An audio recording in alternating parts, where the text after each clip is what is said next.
क्या सोच रहे हो सर?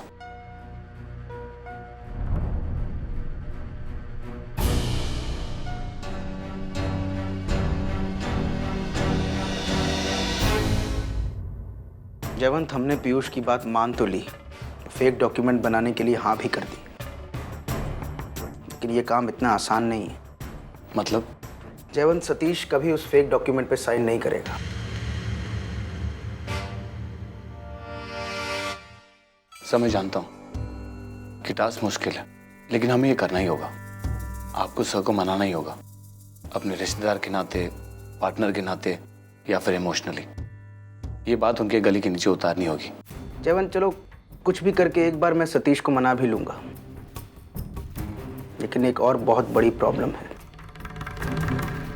क्या? कंपनी की एडमिनिस्ट्रेटिव सुपरवाइजर होने के नाते उस डॉक्यूमेंट पर अर्चना के साइन भी जरूरी है। जयवंत, अर्चना मर जाएगी, लेकिन कभी उस फेक डॉक्यूमेंट पर साइन नहीं करेगी। जयवंत, जो लड़की मानव के खिलाफ एक शब्द नहीं सुन सकती, वो उसके खिलाफ इतना बड़ा कदम कैसे उठाएगी? लेकिन सर, ट्राई टू अंडरस्टैंड जयवंत। अर्चना मानव से बहुत प्यार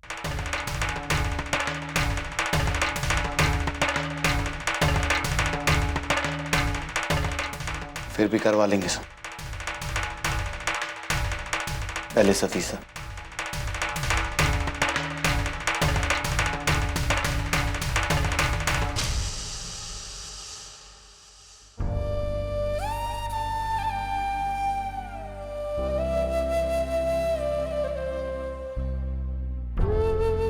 आई, अंदर चलना। आई, कब तक यहाँ खड़ी रहेगी? मेरा मानव वहां पे।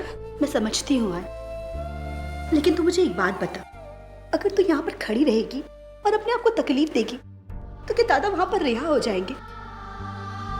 देख, हम उन्हें छुड़ाने की पूरी कोशिश कर रहे हैं, तो फिर तू अपने आप को इतनी तकलीफ क्यों दे रही है? तू पापा पे भरोसा रख, पापा सब ठीक कर देंगे। कुछ नहीं करते हो, पता नहीं उनकी क्या दुश्मनी है मेरे साथ। जब भी मेरे जिंदगी में कुछ अच्छा होता है तो ये बीच में रोड़ा डालते ही। ऐसा नहीं है आई। ऐसा ही है। वंदू, मुझे बता, आज तक मैंने पापा की सेवा में क्या कमी की है? हमारी हैसियत नहीं थी, फिर भी रोज मैं घी का दिया जलाती थी उनके सामने। बनिया से सामान मंगवाना है तो नमक बाद में, लेकिन अगरबत्ती पहले लिखती थी। मेरे सचिन को मुझसे जुदा कर दिया। मैं नसीब को कोसते बैठी। अगर नसीब के मुताबिक चलना है तो इनकी जरूरत ही क्या है, बोलना। तू शांत हो जाए, तू शांत हो जा। वंदू, वंदू मेरी आई कहा करती थी, जब भी बापा का विसर्जन होता है तो वो तुरंत अपनी आई से मिलने जाते हैं।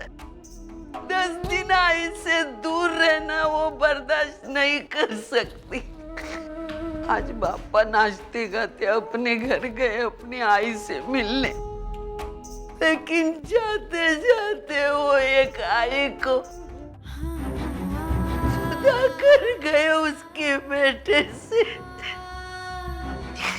मैं जा रही हूँ। आई तू रुकना, तू कहाँ जा रही है? मंदिर जा रही हूँ बापा से सवाल करने। वहाँ जाकर क्या होगा? कुछ भी नहीं होगा तो भी चलेगा, लेकिन पापा को उसकी गलती का एहसास करवाऊंगी मैं। आई तू रुक, मैं भी चलती हूँ। मेरे मानव को क्यों लेके गए वो जेल में? मैंने अभी तेरी बहू को देखा, उसके पहले पति के साथ मार्केट में घूम रही थी। अर्चना का अपने पहले पति के साथ इस तरह का मेलजोल ठीक नहीं है। वो अब नया रिश्ता जोड़ने जा रही है तो पुराना तोड़ती क्यों नहीं? जी, मैंने आपसे कहा ना पहले भी, क्यों हम इस प्रकाश पर क्यों यकीन कर रहे हैं? और हम ऐसा नहीं कर सकते, मैं आप सबसे कह रही हूँ ये बात।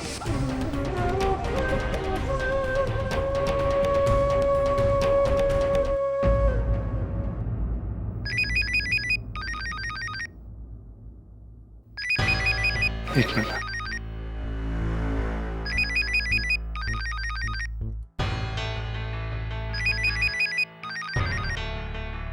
नमस्ते प्रभा काकी। नमस्ते बेटा, मुझे सुलोचना ताई से बात करनी थी, ज़रा उनको फ़ोन देंगे? जी काकी, अब 1 मिनट होल्ड कीजिए, मैं आई को अभी बुला कर लाता हूँ। ठीक है।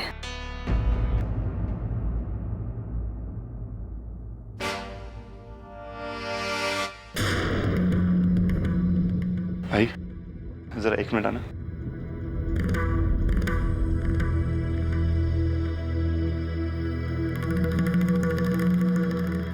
क्या बात है विनोद?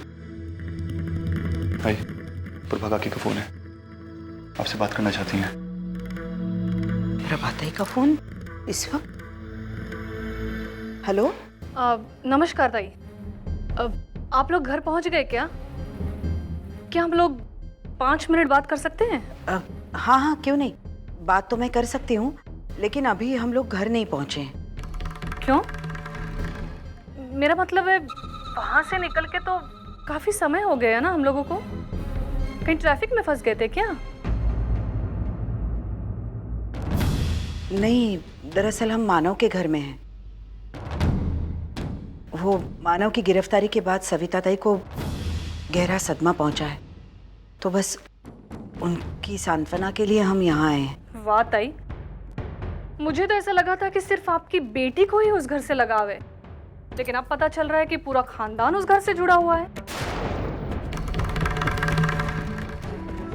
नहीं नहीं ताई, ऐसी बात नहीं है, बस इंसानियत के खातिर। देखिए ताई, ये इंसानियत जब अपने रिश्ते अपने घर पे बनाए ना, ऐसे इंसानियत को मैं नहीं मानती। प्रभाताई, जाओ, मुझे आपसे कुछ जरूरी बात करनी थी, इसलिए मैंने आपको फोन किया, लेकिन अब ऐसा लगता है कि शायद आपके पास मेरी बातों के लिए वक्त नहीं है। और वैसे भी मेरी बात से ज्यादा अहमियत आप तो सविता ताई के दुख को देंगी, है ना? हम लोग बाद में कभी बात करेंगे।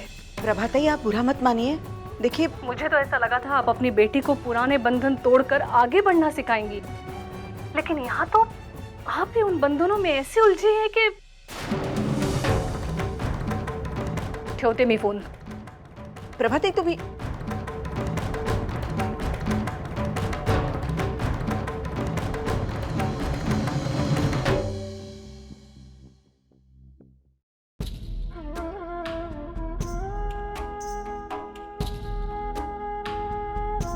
पापा, आप विघ्नहर्ता हो।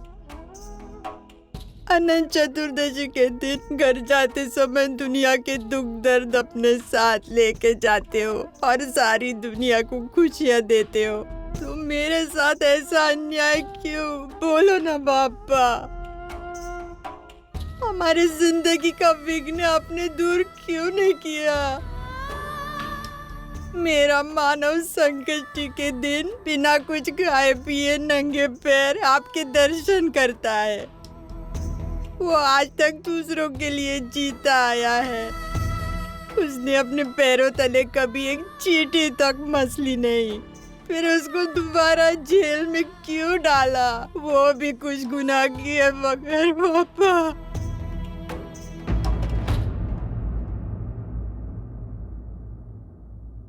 अगर अच्छे काम का ऐसा ही फल देते रहे तो लोगों का अच्छे काम से विश्वास उठ जाएगा। बापा मेरे बेटे को न्याय दो बापा। आप जब तक नहीं बोलेंगे, वचन नहीं देंगे, मैं यहाँ से नहीं हिलने वाली। बापा, दुनिया में हम गरीब लोगों को तुम्हारे सिवा कोई आसरा नहीं है। मेरी इतनी मदद करो, मेरे मानव को छुड़ा लो। आई तू शांत हो जा, तू रो मत। देख पापा सब ठीक कर देंगे। तू देखना, तूने पापा से मांगा है ना, पापा तेरी बात जरूर मानेंगे। पापा की अपनी एक अलग ही रचना है, वो हम अपने आंखों से नहीं देख पाते, लेकिन पापा अपने भक्तों के साथ कभी बुरा नहीं करते। बस तू उन पर भरोसा रख और तू चल यहाँ से।